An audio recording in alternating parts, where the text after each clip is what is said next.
ಈ ಭಗವಂತ ಜ್ಞಾನ ವಿಷಯನಾಗಿರೋದ್ರಿಂದ ಅವನು ಎಲ್ಲ ಶಾಸ್ತ್ರಗಳಿಂದ ಪ್ರತಿಪಾದನೆ ಕೂಡ ಆಗಿದ್ದಾನೆ ಅಂತ ಅನ್ನೋದನ್ನ ಇಲ್ಲಿ ತಿಳಿಸ್ತಾ ಇದ್ದಾರೆ. ಅಲ್ಲಿ ಆ 3 ಸೂತ್ರದಲ್ಲಿ ಈಕ್ಷತಿ ಎಂಬ ಶಬ್ದ ಇದೆ. ಈ ಹಿಂದೆ ಪಾಠ ಆಗಿದ್ದನ್ನು ಮತ್ತೊಂದ್ಸರಿ ಸ್ವಲ್ಪ ವಿವರಿಸ್ತೇನೆ. ಈಕ್ಷತಿ ಎಂಬ ಶಬ್ದಕ್ಕೆ ಜ್ಞಾನ ಅಂತ ಅರ್ಥ. ಆ ಭಗವಂತ ಜ್ಞಾನ ಉಳ್ಳವನಲ್ಲ. ಈಕ್ಷತೆ ಅಂತ ಇರುವುದು ನಮ್ಮಲ್ಲಿ. ಜ್ಞಾನವನ್ನು ಪಡೆಯಬೇಕಾದರೆ ನಾವು ಅದು ಪರಮಾತ್ಮನಲ್ಲಿ ಹೇತು ಇಲ್ಲ. ಆದ್ರಿಂದ ಅವನಲ್ಲಿ ಈ ಸರ್ವಶಾಸ್ತ್ರ ಪ್ರತಿಪಾದ್ಯತ್ವವನ್ನು ಸಮರ್ಥನೆ ಮಾಡಲಿಕ್ಕೆ ಆ ಹೇತು ಅಂತ ಆ ಕಾರಣ ಈಕ್ಷತೆ ಎಂಬುದು ಹೇತು ಆಗಲಿಕ್ಕೆ ಸಾಧ್ಯ ಇಲ್ಲ. ಅಹೇತುತ್ವ ಅದು ಕಾರಣ ಆಗಲಾರದು. ಯಾಕೆಂದ್ರೆ ಅಸಂಬದ್ಧತ್ಯ. ಈಕ್ಷತೆ ಎನ್ನುವುದು ಜೀವರಲ್ಲಿ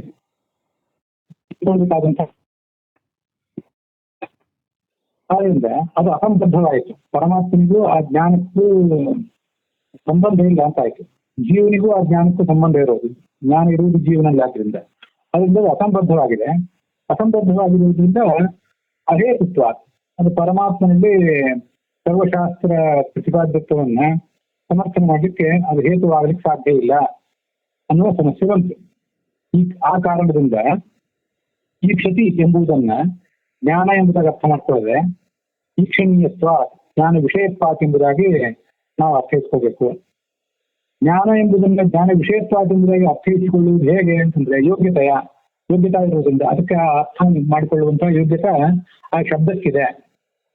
ಶಬ್ದಕ್ಕೆ ಆಕಾಂಕ್ಷ, ಸನ್ನಿಧಿ, ಯೋಗ್ಯತಾ ಅಂತ 3 ಆಧಾರಗಳು ಬೇಕು.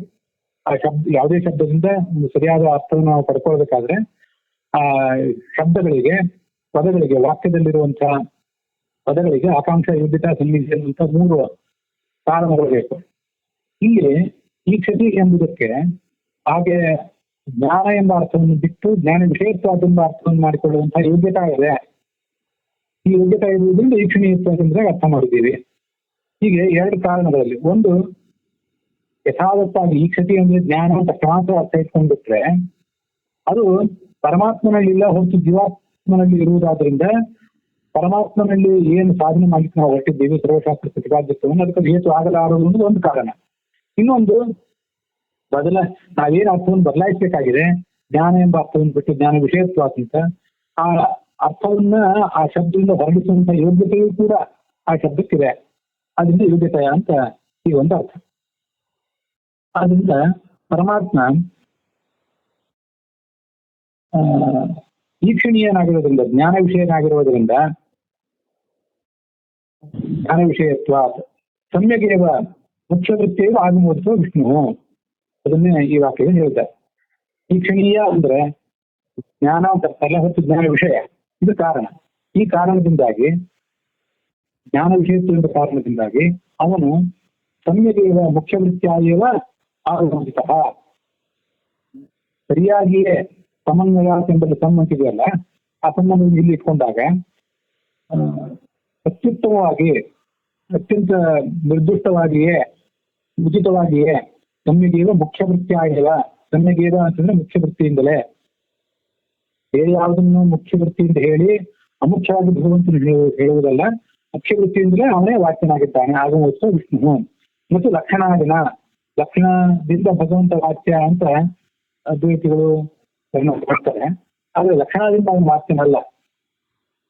ಸತ್ಯಂ, ಜ್ಞಾನಂ, ಅನಂತಂ ಬ್ರಹ್ಮ ಇತ್ಯಾದಿ ಶಬ್ದಗಳು ಆ ಸತ್ಯತ್ವ, ಜ್ಞಾನತ್ವ, ಅನಂತತ್ವ ಇತ್ಯಾದಿ ಗುಣಗಳನ್ನೇ ಭಗವಂತನಿಗೆ ಹೇಳೋದಿಲ್ಲ.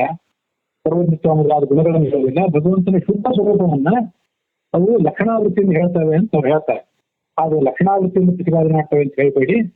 ಲಕ್ಷಣಾವೃತ್ತಿಯಿಂದ ಅಮುಖ್ಯ ವೃತ್ತಿ. ಅದು ಎಲ್ಲಿ ಶಕ್ತಿ ಬಿಟ್ಟು ಸಾಧ್ಯ ಇಲ್ಲವೋ ಅಲ್ಲಿ ಲಕ್ಷಣಾವೃತ್ತಿಯಿಂದ ಜಗತ್ತಿನೆಲ್ಲ ಕಂಡಿಲ್ಲ. ಎಲ್ಲೆಲ್ಲಿ ಶಬ್ದಗಳಿಗೆ ಮುಖ್ಯ ವೃತ್ತಿಯಿಂದಲೇ ಅರ್ಥವನ್ನು ಹೇಳಿಕ್ ಸಾಧ್ಯ ಇದೆಯೋ ಅಲ್ಲೆಲ್ಲ ಮುಖ್ಯ ವೃತ್ತಿಯನ್ನೇ ಆಶ್ರಯಿಸಬೇಕು ಅಂತ ನಿಯಮ. ಆದ್ರಿಂದ ಭಗವಂತನನ್ನ ಮುಖ್ಯ ವೃತ್ಯ, ಅದರಲ್ಲಿ ಕೂಡ ಪರಮ ಮುಖ್ಯ ವೃತ್ಯ ಭಗವಂತನನ್ನೇ ಎಲ್ಲಾ ಶಬ್ದಗಳು ಹೇಳ್ತವೆ. ಆದ್ರಿಂದ ಅವನು ಆಗಮನದಿಂದ ಪ್ರತಿಪಾದ್ಯನಾಗಿದ್ದಾನೆ. ಹೀಗೆ ಜ್ಞಾನ ವಿಷಯನಾಗಿರುವುದರಿಂದ ಅನ್ನೋದು ಹೇತು. ಆ ಜ್ಞಾನ ವಿಷಯನಾಗಿದ್ದಾನೆ ಎಂಬ ಹೇತುವಿನಿಂದ ಅವನು ಮುಖ್ಯ ವೃತ್ತಿಯಿಂದಲೇ ಆಗಮನದಿಂದ ಪ್ರತಿಪಾದ್ಯನಾಗಿದ್ದಾನೆ ಅಂತ ಅಂದ್ರೆ ಕನ್ಫ್ಯೂಷನ್, ನಿರ್ಣಯ ಹೊರತು ಲಕ್ಷಣ ಮೊದಲಾದಗಳಿಂದ ಒಂದು ಪ್ರತಿಪಾದನೆ ಅಲ್ಲ. ಅದಕ್ಕೆ ಅನವಸ್ಥಾ ಮೊದಲಾದ ದೋಷಗಳಿವೆ, ಅದನ್ನ ಮುಂದೆ ಹೇಳ್ತೇವೆ ಅಂತ ಅರ್ಥ. ಅವನು ಆಗಮೈಕ ಜ್ಞಾನ ವಿಷಯ ಅನ್ನುವ ಸಂಗತಿ ಏನಿದೆಯಲ್ಲ, ಈ ಆಗಮೈಕ ಜ್ಞಾನ ವಿಷಯತ್ವ ಅನ್ನುವುದು ಅವನಲ್ಲಿ ಹೊಂದಬೇಕಾದ್ರೆ, ಭಗವಂತನಲ್ಲಿ ಅದು ಸಮರ್ಥನೆ ಕಾಣಬೇಕಾದ್ರೆ ಅವನು ಮುಖ್ಯ ವೃತ್ತ ಪ್ರತಿಪಾದನೆ ಆಗಿರಬೇಕು. ಮುಖ್ಯ ವೃತ್ತ ಭಗವಂತ ಪ್ರತಿಪಾದನೆ ಆಗಿದ್ರೆ ಮಾತ್ರ ಆಗಮೈಕ ಜ್ಞಾನ ವಿಷಯತ್ವ ಅಂತ ಅವನಲ್ಲಿ ಬರ್ಲಿಕ್ಕೆ ಸಾಧ್ಯ. ಮುಖ್ಯ ವೃತ್ತ ತದುದಿಷ್ಟಂ ವಿನ, ಮುಖ್ಯ ವೃತ್ತಿಯಿಂದ ಶಾಸ್ತ್ರಗಳಿಂದ ಅವನು ಪ್ರತಿಪಾದ್ಯನ ಅಲ್ಲದೆ, ಪ್ರತಿಪಾದ್ಯನ ಆಗದೆ ಹೋದರೆ ಅವನು ಆಗಮೈಕ ಜ್ಞಾನ ವಿಷಯನಾಗಲಿಕ್ಕೆ ಸಾಧ್ಯ ಇಲ್ಲ ಅಂತ ಅದರ ತೀರ್ಮಾನ.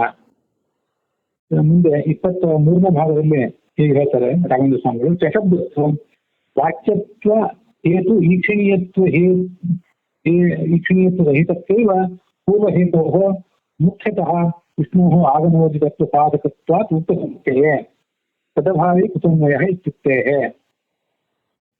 ಈ ಸಮನ್ವಯ ಈಕ್ಷತೆಶ್ಚ ಅಂತ ಆಚಾರ್ಯರು ಚಕಾರವನ್ನು ಪ್ರಯೋಗ ಮಾಡಿದ್ದಾರೆ. ಈಕ್ಷತೆಶ್ಚ ಅಂತ ಹೇಳಿರೋದಕ್ಕೆ ಚಕಾರಕ್ಕೆ ಏನರ್ಥ? ಈಕ್ಷತೆಯೂ ಅರ್ಥಾತ್ ಜ್ಞಾನ ವಿಷಯವೂ ಇರುವುದರಿಂದ ಅಂತ ಆಗ್ತದೆ. ಅದೇನು ಅಂದ್ರೆ ಎರಡು ಹೇತುಗಳು ಬರ್ತವೆ, ವಾಚ್ಯತ್ವ ಮತ್ತು ವಾಚ್ಯತ್ವ ಹೇತು ಮತ್ತು ಈಕ್ಷಣೀಯತ್ವ. ಇವೆರಡು ಜೊತೆಗೆ ಮುಖ್ಯತಃ ವಿಷ್ಣು ಆಗಮೋದಿತತ್ವ ಸಾಧಕತ್ವ ಮುಖ್ಯ ಸಮಸ್ಯೆ. ವಾಚ್ಯತ್ವ ಹೇತುವಿನ ಜೊತೆಗೂಡಿದಂತಹ ಈಕ್ಷಣೀಯತ್ವ ಇವೆರಡೂ ಕೂಡಿ ಆ ಭಗವಂತನಿಗೆ ಸರ್ವಶಾಸ್ತ್ರೋದಿತತ್ವವನ್ನ ಪ್ರತಿಪಾದನೆ ಮಾಡ್ತಾರೆ ಅಂತ ಅದರ ತಾತ್ಪರ್ಯ. ಹೇಗೆ ಒಟ್ಟಾರೆ ಏನಾಯ್ತು?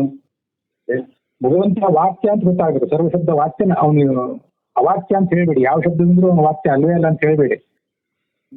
ಇತೋ ವಾಚೋ ನಿವರ್ತಂತೆ ಅನ್ನುವ ತೈತ್ರಿಯ ಉಪನಿಷತ್ತಿನ ಮಾತಿನ ಸ್ಥೂಲಾರ್ಥವನ್ನು ಗಮನಿಸಿ, ಭಗವಂತ ಯಾವ ಶಬ್ದದಿಂದ ವಾಕ್ಯ ಅಲ್ಲ ಅಂತ ಹೇಳ್ಬೇಡಿ, ಸರ್ವಶಬ್ದ ಅವನು ವಾಕ್ಯ ಹಾಗೇ ಇದ್ದಾನೆ.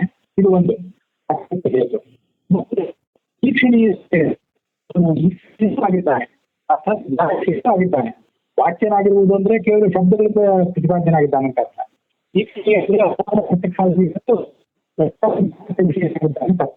ಹಾಗಾಗಿ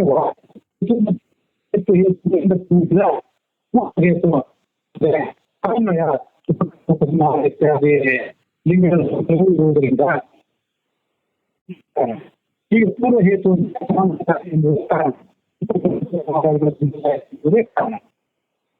ಹೇತುವೆ ಭಗವಂತನಲ್ಲಿ ಅವನು ಮುಖ್ಯವಾಗಿ ಆಗಮೋದಿತನಾಗಿದ್ದಾನೆ, ಆಗಮಗಳ ಮುಖ್ಯ ತಾತ್ಪರ್ಯವನಾಗಿದ್ದಾನೆ ಅಂತ ಸಮರ್ಥನೆ ಮಾಡ್ತಾರೆ. ಆದ್ರಿಂದ ಈಕ್ಷತೆ ಹೆಚ್ಚ ಅಂತ ಹೇಳಿದ್ರೆ ಈಕ್ಷತೆ ವಾಚ್ಯತ್ವಾಚ್ಯ ಜ್ಞಾನ ವಿಷಯನೂ ಆಗಿರುವುದರಿಂದ ವಾಕ್ಯನೂ ಆಗಿರುವುದರಿಂದ